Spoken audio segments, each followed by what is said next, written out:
Hi everyone, I hope you all are doing great. So आज की video में I'm going to show you how to decorate a bar without spending much. So मेरे पास बार नहीं है, so I have created this beautiful corner where I can keep all my liquor bottles. और उसी के साथ हमने जो भी हमारे घर पे सामान था ना, केक बेस वगैरह वगैरह, उससे हमने बनाए हैं सारे के सारे wall decors. So if you're new here, my name is Kanchan. Do subscribe and without any further ado, let's begin the video.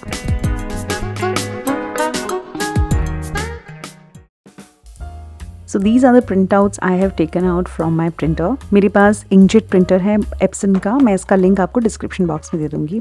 So इस वॉल डेकोर को बनाने की इंस्पिरेशन मिली मुझे इस कैंडल से. मुझे समझ नहीं आया कि वुडन कैंडल क्यों बनाई गई है, बिकॉज इसको जलाएंगे तो वुड भी जलने के चांसेस रहेंगे.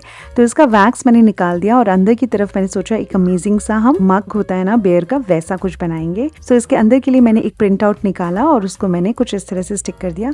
अब बेस बहुत गहरा था तो अगर मैं इसमें बनाती और फिर रेजन डालती तो मेरा रेजन बहुत ज़्यादा वेस्ट होता. So what I did was कि मैंने कार्डबोर्ड लिया और कार्डबोर्ड में अंदर बेस में पहले भर दिया और सबसे ऊपर वाले कार्डबोर्ड में मैंने बियर का डिज़ाइन बना लिया. पूरी ड्राइंग कंप्लीट करने के बाद फिर मैंने इसमें रेजन डाल दिया. अच्छे से बबल वगैरह निकाल देंगे. 72 आवर्स के लिए रेजन को अच्छे से सूखने दिया. Once it is completely dried, side में मैंने इसे रेड एक्रिलिक कलर से कलर कर दिया है. Now we are going to make the base. Base के लिए मेरे पास एक बहुत पुराना प्लाईवुड पड़ा था, तो आई थॉट कि ये एकदम परफेक्ट साइज है. जो मग था उसमें एकदम परफेक्टली फिट हो रहा था. सो आई थॉट कि हम कुछ ऐसा बनाएंगे कि ऊपर से एक टैप रहेगा और नीचे मग रहेगा. तो बेस में मैंने इसको वुडन लुक दिया है. अगर आपके पास वुड है तो आप डायरेक्टली इसको वुड पे बना लेना, बहुत अच्छा लगेगा. बट मैंने इसे वुडन का लुक दिया है. एज यू कैन सी यह 5-6 कलर मिक्स करने के बाद इस तरह से हमारा बेस बन जाता है. बेस रेडी हो जाने के बाद मैंने इसमें ये हैनिकन का जो स्टिकर है वो स्टिक किया है. ये सारी की सारी चीजें मैंने अपनी प्रिंटर से ही निकाली है और ये आप सारी चीजें पिंटरेस्ट से डाउनलोड कर सकते हो. ठीक है, तो इसको हमने स्टिक करने के बाद अलग से शेडिंग देने के बाद बैक में भी मैंने इसे पूरा कलर कर लिया है एंड हुक भी लगा लिया. ठीक है, now we are going to assemble all of them.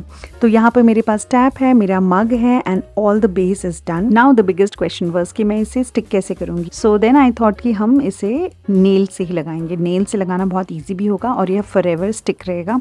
अगर बाई चांस मैं इसे ग्लू से स्टिक करती some of the other day, by chance वो गिर सकता था. तो नेल से लगाने के बाद टैप को भी फिक्स कर लेंगे. ये बहुत ही ज्यादा टैप हैवी था, इसको स्टिक कैसे करेंगे. तो मैंने 2 ऊपर होल किए और इसे अच्छे से धागे से बांध दिया. फिर क्योंकि धागे के साथ ये ऐसे ऐसे लटक रहा था तो साथ साथ में मैंने एक शिल्पकार क्ले ली और उसको भी मैंने इस तरह से टैप के नीचे एग्जैक्टली लगा दिया और इसे सूखने दिया. सूख जाने के बाद मैंने इसके ऊपर जो ये धागा था इसको भी ब्लैक कलर कर दिया. And our first DIY is done. इसमें बहुत दिमाग लगा है मेरा, बट लेट द एंड मुझे तो बहुत पसंद आया ये. Do let me know in the comments कि आपको ये वाला DIY कैसा लगा. सेकेंड वन के लिए भी मेरे पास बहुत सारे प्लाईवुड इस टाइप के पड़े रहते हैं, तो इसको भी मैंने अच्छे से पहले सैंड किया, फिर इसके ऊपर लगा लिया जेसो. एक कोट जेसो लगाने के बाद मैंने ये ब्यूटीफुल सा जैक डैनियल का प्रिंट आउट लिया है और इसको मैंने ऊपर और नीचे अच्छे से साइड में इस तरह से टेयर कर लिया है और फिर हम इसे डेको मैजिक ग्लू से स्टिक करेंगे. This one is from Itsy Bitsy, बहुत अच्छा ग्लू है. And if you use my coupon code कंचन5 आपको वहाँ से 5% एक्स्ट्रा डिस्काउंट भी मिल जाएगा. ठीक है, तो बेस हमारा अच्छे से स्टिक हो गया. Then we are going to do colours. अब कलर्स में आपको ऐसा कलर करना है कि बिल्कुल लगे कि वो पेंटिंग है. तो बीच में आप देखिए कितने सारे कलर्स है. येलो है, ब्लैक है, हल्का सा ऑरेंजिश है और ब्राउन है. तो सारे के सारे डिफरेंट कलर्स को लेकर और जो बीच में जैक डैनियल का जितना भी पार्ट है उसको भी आप हाईलाइट कर लीजिए. And then when you put splashes ना, आपका काम कुछ अलग सा ही निखर के आता है. स्प्लैशेस देने के बाद इसे अच्छे से सूख जाने के बाद मैंने इसमें एक कोट लगाया है ग्लू और फिर एक कोट लगाया है varnish. Varnish is very very important. यहाँ मैंने ग्लॉसी वार्निश यूज किया है इट्सी बिट्सी का. एंड या this is how our second DIY is also done. Do let me know in the comments कि आपको ये वाला कैसा लगा.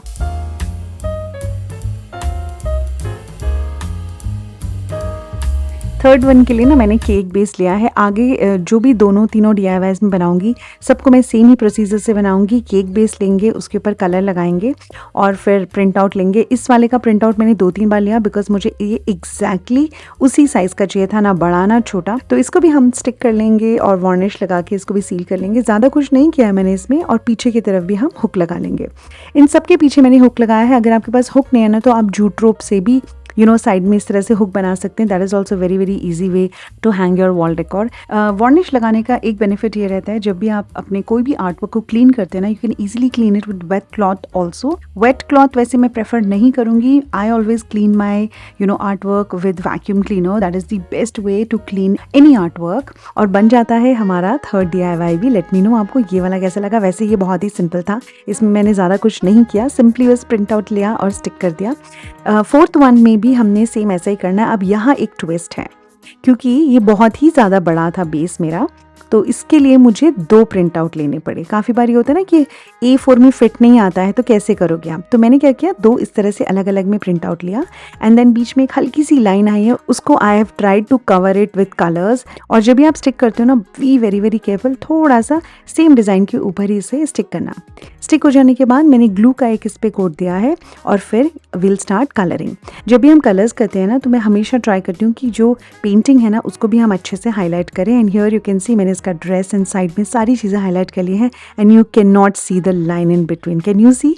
No, I can not see. फिर इसको फिनिश करेंगे कुछ स्प्लैशेस के साथ। 2-3 कलर मैंने स्प्लैशेस के दिए हैं, और फिर वार्निश से इसे सील कर लेंगे। सील करने के बाद वंस इट्स कम्प्लीटली ड्राइड, मैंने सोचा कि जो ज्वेलरी पार्ट है उसको भी हम कुछ सितारों से डेकोरेट करते हैं। तो मैंने जो नेक है वहाँ पर कुछ सितारे स्टिक किए हैं। You can use any glue here, and जिसको लगाते ही ना इसका लुक देखिए एकदम कम्प्लीटली चेंज हो जाता है। And this is how you can make stunning pieces for your bar. Late me know आपको ये वाला DIY कैसा लगा। और सेम वे हमने लास्ट वाले को भी बना दिया है। इसके लिए भी मैंने केक बेस लिया है। आप भी सोचोगे कितने सारे केक्स खाते हो तो मैंने सारे जितने भी केक बेस होते हैं ना, बिकॉज यहाँ पर हमें केक बेस ना कार्डबोर्ड पे नहीं मिलता है। MDF काफ़ी अच्छा MDF बेस होता है यार, तो वाई टू थ्रो इट। तो मैं हमेशा उसको संभाल के रखती हूँ। बहुत ज़्यादा मोटा नहीं होता है, बट छोटे मोटे DIYs के लिए you can always use these kind of things.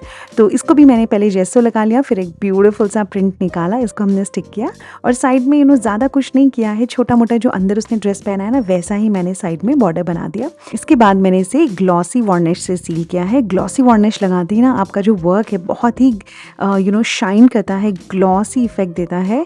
और उसके बाद इसकी जो भी ज्वेलरी है उसको मैंने 3D कोन लाइनर से हाईलाइट कर लिया है। If you have 3D cone liner आप इसे हाईलाइट कर लीजिए, अदरवाइज आप वाइट कलर होता है ना, वाइट कलर से भी ये डॉट डॉट लगा के ज्वेलरी को एंड स्कार्फ को, ड्रेस को हाईलाइट कर सकते हैं। And our last DIY is also done, and now let's set up my beautiful and super budget friendly bar. You say slow down.